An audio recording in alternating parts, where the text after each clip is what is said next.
Marvel's Avengers just dropped some news today about Jane Foster Thor, as well as what we might be seeing from the game post-update 2.5. So I'm going to go over everything that they said in the blog, as well as some things that I'm seeing that they didn't mention in the blog, but they mentioned in this creators meeting that they had. And it's only really one small bit of information, it looks like, that wasn't mentioned in the blog. So if you enjoyed this video today, feel free to like and subscribe for future Marvel content. So I'm going to start by reading what this blog says, and then I'm going to give my thoughts semi as we're going through, or I'll just give my thoughts after I'm done reading everything. So update 2.4 is now live and in your hands, and we're excited to reveal news about update 2.5 and beyond.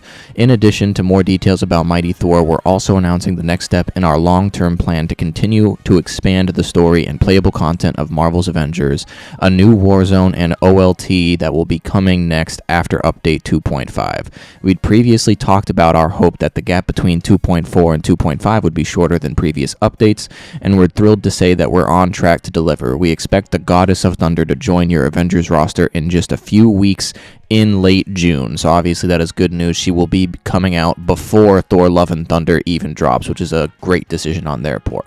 The Mighty Thor, aka Jane Foster, will come with her own challenge card in a new heroic mission chain that rewards cosmetics and intelligence files that tell the story of how this version of Jane Foster found her way to our universe. She's a fully voiced hero with a suite of abilities and gears who brings a new actor to our expanding cast. She will have her own collection of new cosmetics, including emotes, takedowns, and nameplates, as well as Jane-specific remixes of existing Thor takedowns and emotes. So it sounds like she is going to be more of an Echo character than Kate Bishop is to Hawkeye, or vice versa, I should say. But she's still not going to be like a full one-for-one, which is obviously great. That's what I wanted. She will have new abilities that they talk about in the next paragraph. And it also looks like, just from this paragraph as well, she is going to be a hero release akin to Spider-Man, where Spider-Man did not have an operation. He just had a hero mission chain with intelligence files to play through her story. That looks like what they're going to do. They're going to make it like Spider-Man. So in our previous update, we revealed that, as Thor, some of Jane's abilities will naturally echo the Odin sons. However, Jane is her own kind of Thor, and several design changes set her apart. The biggest differences start with a new intrinsic All-Mother's Blessing and a new overcharge ability, God Tempest. Her ultimate ability, the All-Weapon, is also brand new, as we draw inspiration from her comic runs as Thor and Valkyrie and allow you to smite foes with Unjarn as well as Mjolnir. I'm honestly not entirely sure how to pronounce the other hammer. Some of Jane's baseline abilities are also new, including her new ranged combo and a new ranged power attack. On top of that, Jane will perform some of the familiar abilities she shares with Odinson with her own signature flair. We will be going into a lot of detail and cover all of Jane's abilities and gameplay in the coming weeks with a story video, gameplay trailer, dev blogs, and live streams that dig into the details ahead of her launch.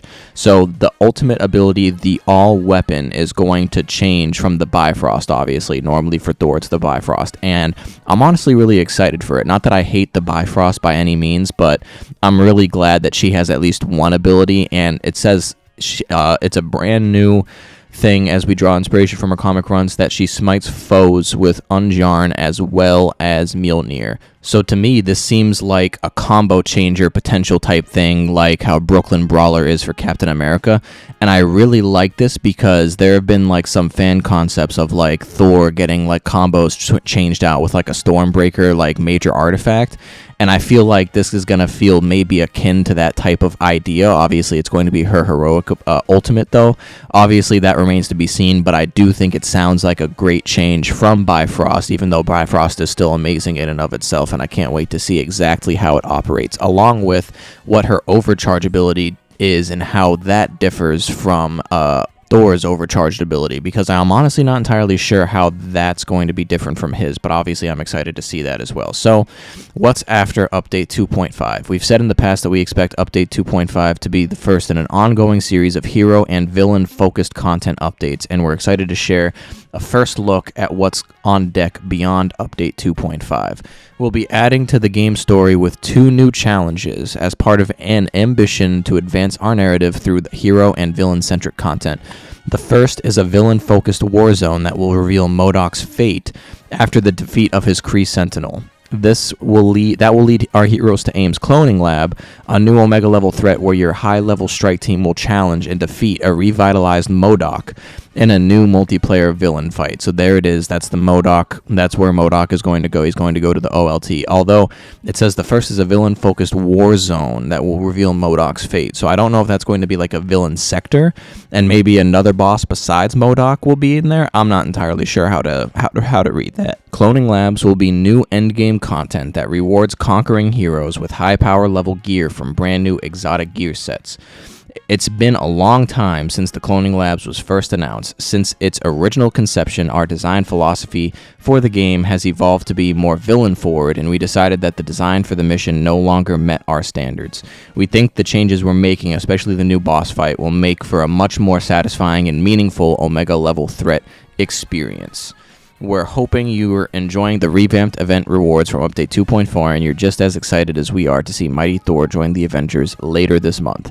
We can't wait to share more about the upcoming Warzone and OLT in our next development update.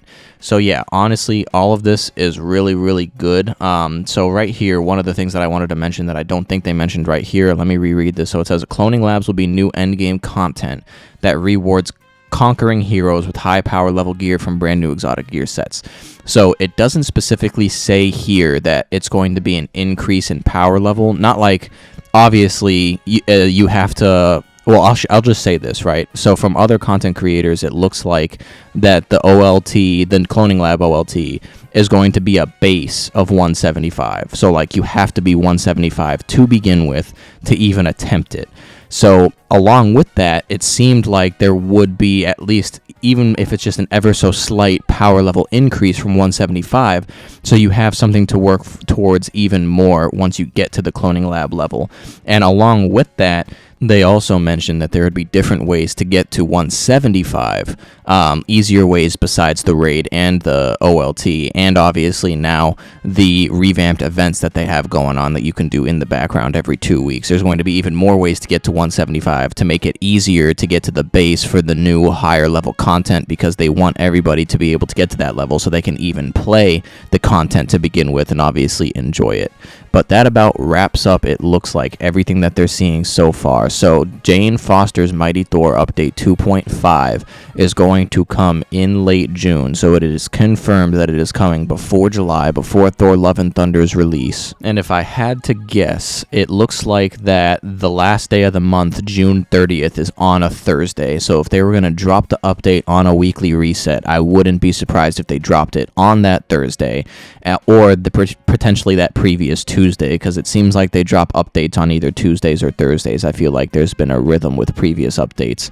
But so it could come in between either June 28th or June 30th, or just that entire last week in general. I don't foresee it coming before that very, very last week of June. But that about wraps up everything that I'm seeing so far for this video. Comment down below if you're excited for Update 2.5, Jane Foster's Thor, and what's coming beyond with the Cloning Labs. And finally, it looks like a difficult one too, a M.O.D.O.K boss fight. So if you enjoyed this video today, feel free to like and subscribe for future Marvel content, and I appreciate you for watching this video.